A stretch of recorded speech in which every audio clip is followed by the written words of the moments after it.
Olá, sou Jailson Lopes, engenheiro agrônomo da Secretaria de Estado da Agricultura Familiar e Desenvolvimento do Semiárido.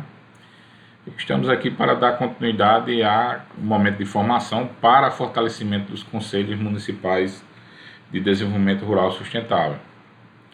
Essa ação é uma medida de atendimento à Resolução 01 de 2021 do Conselho Estadual, que recomenda a criação para aqueles municípios que ainda não têm conselho municipal, a reorganização e o fortalecimento e aí de todos os CMDRS dos municípios do estado da Paraíba. Essa segunda parte, justamente na primeira parte a gente fez as considerações e agora a gente passa as recomendações da Resolução 01 de 2021. Inicialmente a gente faz considerar que, por entender que os conselhos municipais são estruturas do município, criado por lei do executivo, aprovado pela Câmara de Vereadores, não cabia apenas o Conselho Estadual fazer a recomendação por adoção de algumas diretrizes que qualificam a política nos municípios, Em respeito a isso, o Conselho Estadual vem recomendar algumas medidas e aí reestruturar os conselhos nesses moldes que a resolução a gente vai discutir há pouco, aproveitando toda essa questão da mobilização em torno da agricultura familiar e também revogando os dispositivos que disciplinavam isso anteriormente. Em segunda ordem, a gente recomenda aí a criação de fundos municipais de desenvolvimento rural sustentável, A ideia é que com a criação os fundos seriam criados dentro do orçamento dos municípios, das prefeituras, assim como já ocorre para os fundos da educação, fundo da saúde. Em alguns municípios também temos os fundos de cultura, os fundos de meio ambiente, Teria-se, nesse momento oportuno, já que os municípios estão discutindo a construção dos seus PPAs, isso está em construção nos municípios e por isso esse momento é oportuno, Mas a gente também tem a clareza que o fundo ele é apenas um espaço onde vai possibilitar captar algumas outras fontes de recurso, para destinar o investimento na zona rural dos municípios, quer seja nas políticas sociais, com um pouco do meio rural, quer seja também para as questões mais produtivas, para incentivar de fato o crescimento e desenvolvimento desses municípios, Toda essa questão do fundo ele possibilita articulações com os governos do estado da Paraíba, assim como o governo federal e apoiadores também a nível internacional que já tem sabido o fundo, as estratégias de fundo como algo que facilita a cessão de recurso para aplicação de forma mais ágil, sem precisar de formulação de convênios, apenas de questão de plano de trabalho. E aí vem se intensificando, inclusive a nível de consórcio Nordeste, a nível de outras esferas, O governo federal, na plataforma Mais Brasil, criou uma aba específica só de transferência de fundo para fundo, e a gente identifica que talvez isso possa contribuir, assim como já contribui para a saúde e educação, como algo positivo para a promoção do desenvolvimento nos municípios, Como se trata de uma peça orçamentária, a gente orienta também que preferencialmente a ordenação de despesa, fique a cargo do secretário de Agricultura dos municípios, Lembrando que, como diz o artigo 2, a utilização e a aplicação dos recursos captados, ou seja, deste fundo, seria apenas utilizado quando expresso pela plenária do Conselho, que é o órgão soberano, o órgão de maior importância no Conselho, que é de deliberação expressa dessa plenária, ou seja, necessariamente teria que constar em ata, ou seja, o secretário de Agricultura ele iria usar o recurso apenas do fundo apenas naquilo que o Conselho deliberasse, ou seja, ele vai ser instrumento da vontade de toda a população rural, basicamente, E aí a gente também tira a indicação do agricultor familiar de assumir essa responsabilidade, não aconselhando porque o secretário de Agricultura justamente conta com o suporte do secretário de Planejamento, do secretário de Finanças e todo o assessoramento jurídico do município, né? Mas aí a gente avalia como muito importante a criação desse fundo nos municípios. A terceira recomendação justamente é a construção de planos safra, né? Ou seja, nada mais é do que o planejamento produtivo do município para a safra seguinte. Lembrando que a safra ela começa do mês de julho ao mês de junho do ano seguinte, ele difere um pouco do nosso calendário fiscal. E aí a ideia seria lançar esses planos safra, né, no segundo momento de formação, lembrando que nesse primeiro módulo de formação nós vamos discutir basicamente a lei, regimento interno e os cadastros, que vai ser um ciclo de eventos territoriais, depois municipais, depois de envio dessa documentação. O segundo momento vai ser justamente para a gente discutir estratégias de captação de recursos para os fundos municipais, aqueles que vierem a fazer essa adesão, e também do auxílio à construção desses planos safra, né, que a ideia desse ano é que a gente possa estar lançando ali pelo mês de setembro, excepcionalmente no mês de setembro, por conta justamente do início dos trabalhos nesse momento. Mas nos próximos anos a ideia é que todo mês de julho a gente possa estar lançando o plano safra aí, juntamente com os municípios. E nesse plano a ideia é que os municípios coloquem tudo que for ofertado aos agricultores naquele município, por exemplo, corte de terra, semente de milho, de feijão, semente de hortaliças, né, capacitações, cursos, intercâmbios, sacaria, maquinário para debulha, local para armazenamento, né, apresentar algumas empresas para contrato, apresentar compromissos de inserção dessa produção no PENAI, no PAA e por aí vai.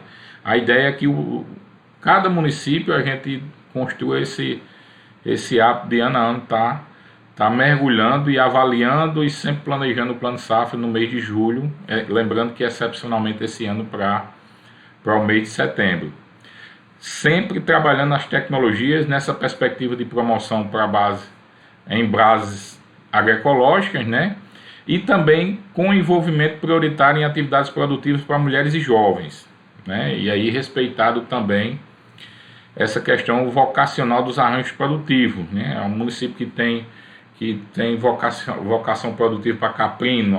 Claro que nesse plano safra o desenho de ações e de suporte para os criadores de caprino seja diferenciado, da mesma forma para os municípios que têm hortaliças, que têm perímetros irrigados, que têm a fruticultura, que tem a avicultura, a apicultura e por aí vai. A ideia é respeitar esse contexto vocacional do município, essa vocação produtiva e trazer, ofertar aí o que vai ser compromissado e ofertado para os agricultores, lembrando que também nessa relação de parceria com o governo do estado e com o governo federal. Nesse plano safra, a ideia é que a gente se estimule, né, a questão das ações que venham a colaborar com a erradicação da pobreza extrema, né? Lembrando que em 2017 saiu os dados do IBGE e trazem a concentração de bolsões de pobreza extrema, localizados sim nas zonas rurais dos municípios, e a ideia é que para esse público diferenciado tenha também ações diferenciadas, que vão desde a questão de mobilização, documentação, acesso à terra, à água, e a questão da orientação para sistemas de produção, orientação e também a questão na medida do possível, de fomento agrícola, como tem o fomento rural do governo federal. E aí nessa linha também mantendo sempre a prioridade e a participação e envolvimento de mulheres e jovens, né? Nesse sentido, o que é que fica enquanto recomposição do Conselho, né? Primeiro tem a plenária como órgão maior, ou seja, o colegiado de todos os membros, os conselheiros titulares e suplentes, né? Denominado de plenária.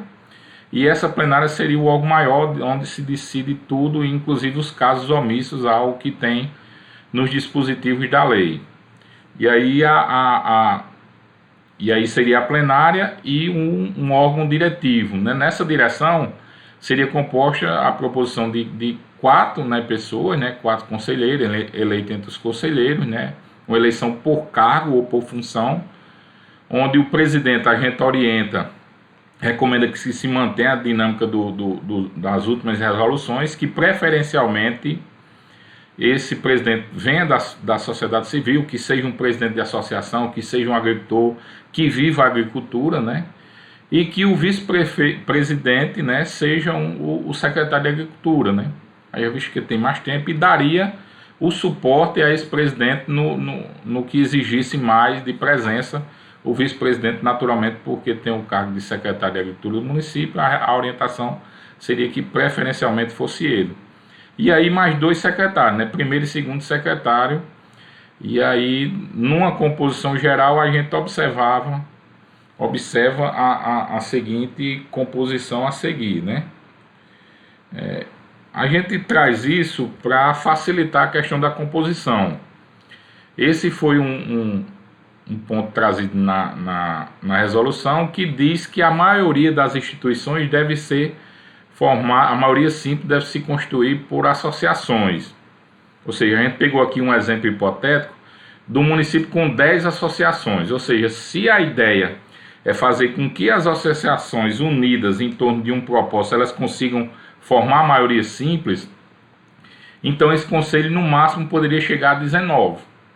Pode chegar a 19, não obrigatoriamente teria 19, mas a base seria o número de associações.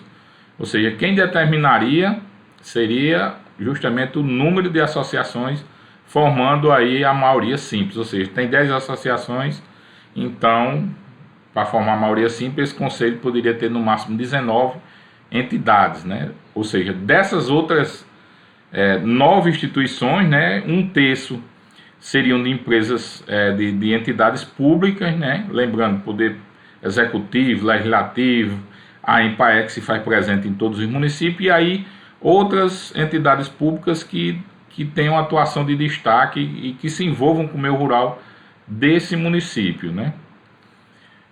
As outras 3 vagas seriam facultadas à participação de sindicatos, igrejas e organizações da sociedade civil que também com atuação nessa área. Do modo geral, dos conselheiros, a composição dos conselheiros, a gente pede aí, uma questão mais inovadora, mas assim, talvez um dos fatos mais importantes, a recomposição com pelo menos 50% de mulheres, né? 50% de mulheres e de 10% de jovens para os conselheiros dessa fase de reestruturação dos conselhos. A gente ainda orienta que essa fase, a fase de mobilização territorial, vai ter uma capacitação nos municípios. A gente orienta que antes, para essa capacitação nos municípios, as associações atualizem suas representações.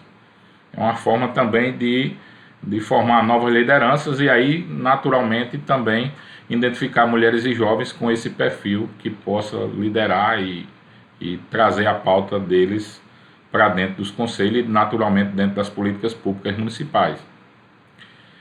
A Secretaria Executiva do Conselho Estadual também expediu alguns documentos normativos complementares, a exemplo deles, a lei e o regimento interno, que a gente vai socializar com todos vocês em Word, para facilitar justamente a confecção e ajuste e adequação das leis nos municípios, né? Iremos circular também uma ficha de cadastro das entidades e, naturalmente, da diretoria do Conselho Municipal. Para o pleno atendimento dessa resolução, cada conselho vai ter que mandar 6 documentos: cópia da lei, cópia do regimento, ofício de indicação, ficha de cadastro das entidades, portaria de nomeação e ata da instalação e eleição da diretoria. Esses 6 documentos, a EMPAE, através do sistema que ela tem lá da EMPAE ON, vai disponibilizar uma aba específica que vai estar hospedada tanto no site da Secretaria de Agricultura como em outros sites do governo, além do da EMPAE, né, para que o presidente do conselho anexe toda essa documentação e preencha os dados sem precisar do envio físico dessa documentação. Mas, ou seja, vai estar apta, né, e a Secretaria Executiva do Conselho vai trazer mais detalhes todos os conselhos que enviarem os 6 documentos aqui listados na portaria. A gente também, a política estadual o Conselho Estadual vai disciplinar também, aqueles municípios que fizerem essa adequação vão ser tratados prioritários, né, tanto por órgão de governo, em relação à inserção e execução de políticas públicas estaduais, né. É natural que haja uma política de estímulo àqueles que se ajustam a essa linha de pensar de forma mais qualificada na promoção, de forma democrática também. São revogados todos os dispositivos anteriores e essa resolução passou a vigorar agora nesse ano de 2021. A gente agradece, né, enquanto secretaria, enquanto Conselho Estadual, e ficamos aí à disposição para em outros momentos concluir esse nosso processo de formação. Muito obrigado e se cuidem, né, nesse cenário de pandemia, né. Aí a ideia vai ser também que cada município faça esse processo na medida das possibilidades, né, com todo o cuidado e zelo por conta da questão da pandemia. Muito obrigado.